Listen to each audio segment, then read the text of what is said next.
Hi everybody, I'm Laurel Sauer. The award-winning documentary you just saw here on WXEL represents an important part of our history. Parts of it have been controversial, so now we want to talk about that controversy and hear from two distinguished and qualified observers of what happened and why.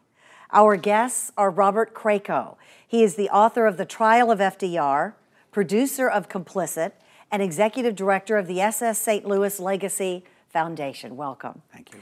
We also have with us Professor Robert Watson, noted author, media commentator, historian, and authority on the American presidency. Professor Watson has also been a visiting fellow at the Truman Presidential Library and Mount Rushmore National Memorial. Professor Watson has published more than 30 books, most recently, Affairs of State. Welcome, Professor Watson. Welcome. We are happy to have both of you here. Thank you for joining us. The documentary we just saw makes some rather controversial charges against an American presidential administration. It charges President Franklin Delano Roosevelt with turning America's back on the Jewish refugees on board the St. Louis back in 1939 when they were in sight of our country for primarily what we are saying political reasons. In the next half hour, you're going to hear somewhat different perspectives on why this happened. Each of our speakers will have 2 minutes to make an opening statement, and then we'll answer questions from me and a survivor of the so-called Voyage of the Damned, a movie made about the event back in the 50s. Then each will have a closing statement of 1 minute. Let's begin with you, Robert Krakow, who is the producer of Complicit. Thank you. On June 6 and 7, 1939, more than a year before the Democratic presidential nominating convention, newspapers around the U.S. carried the following headline: "Third term for Roosevelt being backed by cabinet." The article read, "A campaign to re-elect President Roosevelt in 1940 began in earnest today as Secretary of the Interior Harold Ickes opened the draft Roosevelt movement with the following statement: 'I want Roosevelt for a third term.'" This trial balloon for Roosevelt's third term was floated 13 months before the Democratic nominating convention, which was to be held in July of 1940 in Chicago. In the most bitter of ironies, the following story was reported on the front page of the very same newspapers June 6, 7th, 1939. "Jewish refugees on German ship appeal to FDR." The story read, "Their aimless odyssey apparently ended. 907 Jewish refugees were reported on their way back to Germany aboard the ship SS St. Louis, which wandered along the Florida coast for 5 days. Help them, Mr. President," the 900 passengers pleaded on behalf of the more than 400 women and children who were aboard the ocean liner. The U.S. refused to grant safe haven, and these suffering refugees of the St. Louis returned to Europe, where 254 of the passengers perished in Auschwitz. The message was clear. FDR was running for a third term long before the 1940 nominating convention and was thereby making political decisions that would enhance his ambitions to hold on to power. He believed that assisting the Jewish refugees suffering under the Third Reich would have damaged these ambitions for a third term and ultimately a fourth term. Therein lies the real story of the Roosevelt administration's refusal to assist the European Jewish community living under the terror of Nazi Germany. All right, thank you, Mr. Krakow. Now over to Professor Watson. Well, Laura, I'd like to thank you for hosting this program and the station. It's a very important moment in history, an important incident. This year we're celebrating the 70th anniversary of the end of the war and the end of the Holocaust, and I think the timing is spectacular. Robert, congratulations to you on a fantastic project. This is an important event, and you're bringing light to one of those unknown tragedies in history. I think, as an historian, one of the things I would say is one of the cardinal errors that people sometimes make is they use a 2015 measure to judge something that happened 10 years ago, 100 years ago, 1,000 years ago. There's an exception to that, however. When an event is so unspeakably horrific, slavery, genocide, the Holocaust, I think we can use a standard that crosses time. I would never defend FDR, never have, doesn't deserve to be defended on this incident. It was that horrific. In fact, I think Franklin Roosevelt, we cannot even look at the St. Louis as an isolated incident. He made mistakes with respect to the Holocaust before and after the St. Louis, inability to act with the Nuremberg trials in 35, Kristallnacht in 38, or the failure to bomb the tracks leading to the crematoria in the years afterward. However, there are arguments that historians make to back FDR's decision. I'm not one of them, but here's the arguments that they make. FDR always said, I have only two goals as president. One, to successfully prosecute this economic recovery. Two, national security in the years leading up to the war and during the war. Every other incident is irrelevant. Now that's pretty harsh. His concerns, secondly, related to that, to prosecute our economic recovery, to prosecute the war to a successful conclusion, he needed key committees in Congress. Those committees had Southern conservative members of Congress who were unwilling to back issues like this. They didn't want the war to be perceived to be about the Holocaust. They did not want Jewish immigration. So FDR made the mistake of putting his support in Congress above doing necessarily the right thing. We'll try to flesh these arguments out a little bit more as we move forward. Ultimately, however, history is the judge, and history, I think, has been and is rightly harsh on FDR not doing the right thing in one of the moments where we judge true greatness. Gentlemen, our question is, it is hard to understand or even believe that in America, which is the land of the free, home of the brave, that there was not a national protest against sending these refugees back to what for many would be certain death in concentration camps. Why not? And how could there not be a national outrage? Well, one of the reasons why there wasn't a huge national outrage is, I think, is another indictment of Roosevelt. Roosevelt has the bully pulpit. He should have been speaking out about this. Roosevelt could have rallied the nation, rallied the world to doing the right thing. And if ever there was a gifted speaker in the White House, it was Franklin Roosevelt, absolutely one of the best. A second criticism belongs with the media. The American media was focused on other issues that distracted them from looking at a very complicated issue involving a ship coming out of Cuba and then through the Caribbean and up to Miami. But it's wrong to say there wasn't any outrage. There wasn't a major outrage, absolutely. But there was some conversation. American Jews were concerned about this. The American Jewish Joint Distribution Committee was raising money and trying to buy sort of a immigration visa access for the passengers on the ship so they could disembark in Cuba or elsewhere. So there was a little bit of an outcry, but I think the onus of responsibility, FDR, the media, members of Congress, simply did not speak out about this issue. All right, Mr. Krakow. Thank you. As Professor Watson said in his opening, there was a lot of hostility in America towards immigration at that time, and these would have been new immigrants into the United States. However, one of the questions that comes up was the response to the American Jewish people living in the United States. And there's a lot of criticism regarding why there was not more of a real powerful response on their part. We hear very little on that. And regrettably, the first and second generations of Jewish people that were in America at that time were not so concerned, at least with these 900 refugees, because it's remarkable that there was not more thoughtfulness regarding the peril that they faced. And particularly so because 80 to 90% of these Jews voted for Roosevelt in the election of 32, 36, and what would be 40 and 44. The question comes up that why, and it's often the answer is fear. The Jewish community in the United States were afraid to some degree of activating new elements of an anti-Semitic agenda. So that is one of the important reasons, certainly, as to why there was not more outrage or effort on the part of the American Jewish community to help the passengers of the SS St. Louis. Laurel, can I follow up real Yes, quickly? yes, please. I agree with Robert. Again, the incident can't be understood in isolation. Shortly around the time of this, we had the Kinder transport, when Jewish children were trying to be rescued and taken out of Germany, and several thousand were accepted by Britain. But other countries around the world, including the U.S. Congress did not accept children from Jewish families in Germany. They resigned them to death in the crematoria rather than accepting them. FDR's eyes and ears were always on the Congress. What was the Congress doing? Congress was opposed to allowing Jewish children, and around the time of the St. Louis on the Kinder transport, FDR was mindful of that. They also we had very restrictive immigration quotas. And during the entirety of his presidency, we filled the immigration quota from Germany only 1 year. So there were seats available that we just simply didn't bring in. Now that brings up another point. As always in the world of politics, there's behind-the-scenes maneuvering, lots of political drama. The documentary charges there was anti-Semitic and anti-immigrant theme in executives high up in the Roosevelt administration.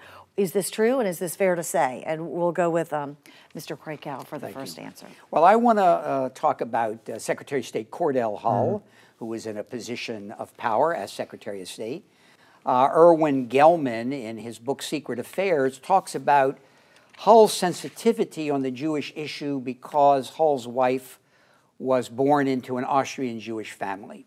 And when the St. Louis was off the coast of Miami in the first week in June 1939, the idea that this could jeopardize Hull's standing as a potential nominee for the 1940 presidential nomination.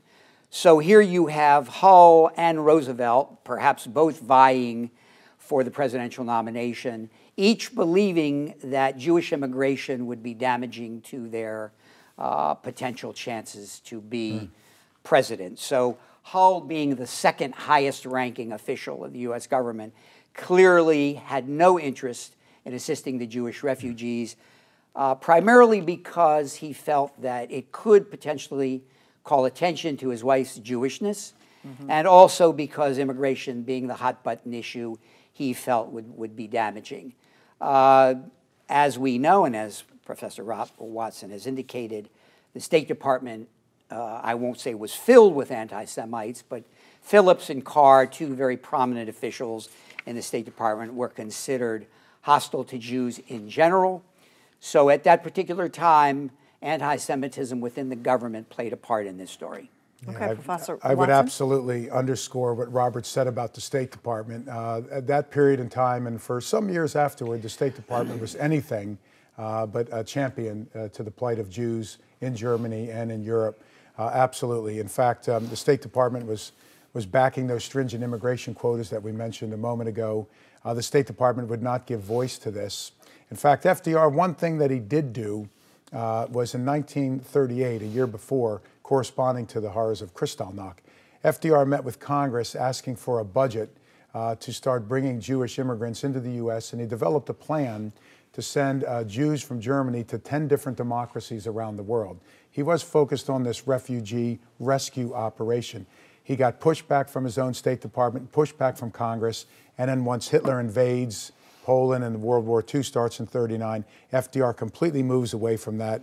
You could say he couldn't walk and chew gum at the same time, because rather than focusing on rescue and refugee, he turned completely to national security. But yeah, I do think the administration was plagued with anti-Semitic, especially in the State Department, anti-Semitic opposition. Absolutely. Well, we also have a special perspective to this discussion for you today, a question directly from a survivor of what is often referred to as the Voyage of the Damned, Herbert Carliner, who now lives in Aventura. In 1939, he was 12 years old. We were not allowed to land, and the ship was sent back to Europe. We went to France, where my parents and sister were deported to Auschwitz, and I never saw them again. I was luckier. Eventually, I came to America. I love this country. My question is, was there no one in the US government who spoke up for us? And Professor Watson, we'll let you take a crack at that first. Well, that's gripping, and it's a remarkable testimony. Yes, there were people that were speaking out, is the answer to it. This is a fellow named James McDonald, whose diaries were recently unearthed. He was FDR's commissioner for refugee issues. He was absolutely advocating on behalf of this. In fact, he was so upset with the failure of people to move more aggressively on this and larger issues that at one point he resigned from the administration, came back, but ultimately was so upset that he voted for Wendell Willkie in '40 against FDR.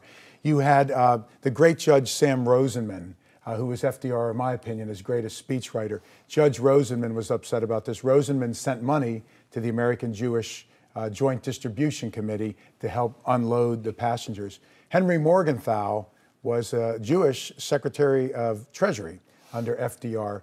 And Morgenthau was sometimes damned for not doing more as a Jew, and he didn't do enough. But Morgenthau did send money to the American Jewish Joint Distribution Committee, as did Judge Rosenman. So there were members of the administration who were funding the Joint Committee, who was trying to, the Cuban officials were demanding bribes to let anyone off in Cuba. And no one could afford the cost of these bribes. So the Joint Committee was trying to provide money to help grease the wheels with President Brew, Manuel Benitez, who was the immigrations official in Cuba. Unfortunately, it wasn't enough in time to do anything. Mr. Krakow. Yes, there was one particular incident involving Secretary of the Treasury Morgenthau that was very revealing. In a transcript of a conversation between Secretary of State Hull and Morgenthau when the ship, the SS St. Louis, was off the coast of Florida June 6, and the transcript was dated June 5 and 6. Morgenthau appealed subtly to Hull and say, isn't there anything that could be done? Hull refused, and Morgenthau suggested the possibility of the Virgin Islands. The Virgin Islands at that point was willing to let Jewish refugees enter, but Hull declined that possibility, most likely for the reason being, as we said before, that this would have hindered his political ambitions for the Democratic nomination. So in answer to Mr. Carliner's question, I think Morgenthau had it in mind to see if he could convince Hull to let the refugees on board that ship enter the Virgin Islands as a possibility. Can I do a quick follow-up on that? Real quick, I want to get some more questions in here before we end up. Real quickly, there was something else done. None of the Jews on that ship, passengers, were sent back to Germany. FDR acted too late, and this does not exonerate him. But as the ship was sailing back slowly, the American Jewish Joint Distribution Committee, FDR, and others arranged so that the passengers could disembark in 4 different countries, roughly 200 each: Great Britain, France, Holland, Belgium. So they did get involved on behalf of the passengers, albeit not enough and too late. But none of the Jewish passengers were sent directly back to Germany initially. But all right, let's stay on the train of FDR, and then I want to get to the recent actions by the State Department, to get some more information in this half hour that we've got. For decades, FDR won the electoral support of many of the nation's Jewish voters and was revered by them. Even to this day, he's positively remembered by many in the Jewish communities across America. Our question is why? Is it because they did not, or perhaps still don't know, of what happened with the St. Louis? And Mr. Krakow, why don't you begin with that? Well, as I indicated before, the numbers were extraordinarily favorable to FDR, 83%, 85% in 1936, 90% in 1940, 19% in 1944. They viewed Roosevelt as a hero, as a progressive. They were relatively new to the country, and they saw FDR as a friend to the working man and as a friend to the Jews. The amount of information that they would have known about up to the time of the war would have been relatively limited, and would not, at least not until the early 40s, would have been able to form an opinion as to Roosevelt's failure to have assisted the Jewish community in Europe. So for the first 12 years of his administration, it's quite understandable that the Jewish community of America would have been very favorable to FDR. However, once you get into 43, 44, and early 45, that picture changes. Okay. Yeah. Professor Watson? I agree completely with what Robert said. You can even expand it to say FDR won 4 elections. He was remarkably charismatic. Everyone liked him.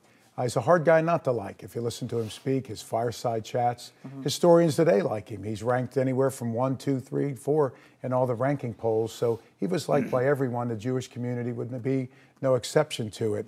It's only been in recent years, and thanks to the work of Robert and others, that we begin to look more critically at it.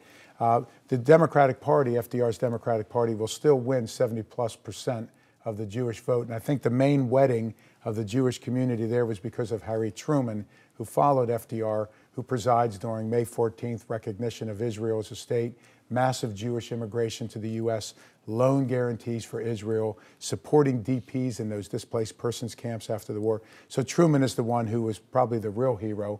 But who would have known all this back in 39 and 40. That's right, It just you wouldn't wasn't. have. History responds later. Later, and much looks later. at what's happened in the past. Well, a little over 2 years ago, the U.S. State Department, under then Secretary of State Hillary Clinton, finally issued an apology to the passengers of the St. Louis. A congressional resolution of apology also was passed. Do these actions put an end to the story, or is there more, Professor Watson? They definitely don't put an end to the story. You know, it's one of these things that with the Holocaust, we have at least 6 million voices that'll never be heard. With World War II, anywhere from 60 to 75 million people perished. Those are voices that'll never be heard. This isn't an end of the story, but I applaud Secretary Clinton. I applaud Congress for backing it. I applaud the President for backing it. There are people that say they thump their chest, we can never apologize. No, this apology was necessary. The families, history, all deserve this kind of apology. It was long overdue. Okay, Mr. Krakow? Well, thank you, Professor Watson. That was very well spoken, and I agree. I was at the event, and it was very moving. Speaking on behalf of the passengers, I would say that many of them felt it was a momentous occasion, long overdue, I might add, but nonetheless an important moment in history. I think one of the inspiring parts of the entire event was the fact that Secretary of State Clinton's words were, in putting it forward, said, "We want to teach our State Department officials and officers not to leave their conscience at the door when they come to work." And as a consequence, we saw many young State Department officials ask the passengers questions, and their heartfelt sincerity was very moving for everyone in the audience. Now, gentlemen, obviously the media, big difference today. 24-hour news channels, the internet, social media, Facebook. The media was basically silent back then, that's the charge, and that this would never happen in today's world. Are there any lessons to be learned here? Well, we went back into the archival newspapers, and rather surprisingly, perhaps even shockingly, we found that the St. Louis was a front-page article on virtually all the newspapers, cities and towns. And they were picking the story up from the AP services. So virtually anyone that read a newspaper would have been aware that there was an event. However, the collective action to do something, or the call to action, there really wasn't much of a vehicle to do anything. So whether then or today, there has to be enough momentum for a call to action, no matter how much media attention you get. And that really depends on the compassion of your population, and it speaks to what kind of country we are, and it speaks to our conscience. Okay, Yeah. Professor Watson, It's hard to imagine it today. All right. Yeah, I agree. You know, today with social media, social networking, countless radio, TV channels, it's hard. It makes it a lot easier to rally a political or social movement. It's hard to imagine people not getting connected, making their voice heard, and a program like this or others featuring this story, people lining up. Also today with social media, somebody would have been tweeting from the ship. Someone would have had a handheld smartphone and been taking photos. That would have been worldwide, and we could have empathized more with the passengers of their plight across the Atlantic, in Cuba, through the Caribbean, up to Miami and back. And it would have been an unimaginably different story with, I believe, a different ending today. Now, here's our final question. How did this event, sending back the refugees, enable Hitler with his PR campaign against the Jews and possibly accelerate the Holocaust? This is a point that I've always made, is that one of the criticisms of FDR was he not only failed to do the right thing. There are crimes of omission and crimes of commission. That was a crime of omission, but there are also other ways of looking at it. FDR, I think, facilitated or enabled a lot of this. Joseph Goebbels, Hitler's propaganda minister, and Hitler, after the 1935 Nuremberg laws, which stripped Jews of all citizens, disenfranchised them, they were looking at the response from the West. Our response was overwhelming, and I'm being polite. Kristallnacht in '38, they were looking for the response from the West. Our response was underwhelming at best, and I'm being polite. So in each case, the fact that we would not recall an ambassador or sanction them or speak out, they were testing the bounds of this, which permitted them to take the next step. Don't misconstrue ultimate culpability rests directly at the Nazis' feet. But we, by not acting, almost enabled them to take that next step. Mr. Krakow, a brief answer so we can get to your closing statements. To put the exclamation point on what Professor Watson just said, in April of 1938, Adolf Hitler made a speech in Germany in which he said, we can put these criminals on luxury liners, and let's see what sympathy the world will have for them. And 13 months later, these criminals, the Jews, were put on a luxury liner, the St. Louis, and we saw what the world did. So the story of the St. Louis fed into Hitler's narrative that nobody wanted the Jews, and we can do with them what we want. Cannot think of a more tragic story in history. Excellent discussion today. And Professor Watson, let us lead with you with a closing statement to kind of wrap up what we've learned here today. Well, I'll start with thanking Robert and thanking you again. This is a wonderful format. I hope we can do this more often. Related to what Robert closed with there, one of the unknown stories of this was the entire St. Louis sailing was a propaganda play by Joseph Goebbels. He had sent propaganda agents to Cuba and the Caribbean, so by the time the ship arrived, the Cuban people had the view that the ship was filled with disease, mental institutions, criminals, that Germany was dumping its dredged. So in that way, it allowed Hitler and Goebbels, after the ship was turned away, to say to the world, you see, no one wants them. I think I'll end with just an upbeat story because we have to find some silver lining here. Captain Gustav Schroeder was the captain of that ship. He was a member of the Nazi Party. He shouldn't have done the right thing. He did the right thing at threat to his own life. He allowed the passengers to organize a passenger committee. He talked to them. He ordered his sailors to treat the Jews on board with respect, to carry the luggage of the elderly couples, and he took his time sailing back to Germany so that the world could rally support to disembark the passengers in those 4 countries, and they did so in large measure because he threatened to scuttle the ship off the coast of England rather than to sail it back to Hamburg or a German port. And I believe today he's enshrined in Yad Vashem as one of the righteous. So there is occasionally we find heroes even in these tragic moments. Thank you, Professor. Mr. Krakow, we want to get briefly 30 seconds if you can. Well said, Professor Watson. I would like to be able to say this is a question of conscience. The St. Louis brings home the question of conscience and doing the right thing. Could Roosevelt, Hall, and the State Department ever have imagined that turning away the St. Louis would have set in motion a series of events that would have contributed to a catastrophe unknown in the history of the world? And on a very individual level, it brings it home about each individual doing the right thing, because there are consequences to our behavior. And this is the ultimate example of that. So thank you very much. Thank you to Professor Watson. That will do it for our discussion today on this controversial event in history. We hope our talk has been informative and educational and teaches us some lessons learned through history. We thank our panelists for joining us, Robert Krakow, and of course, Professor Robert Watson. Excellent discussions, on point, very informative. Thank you both. I'm Laurel Sauer, and we thank you for joining us.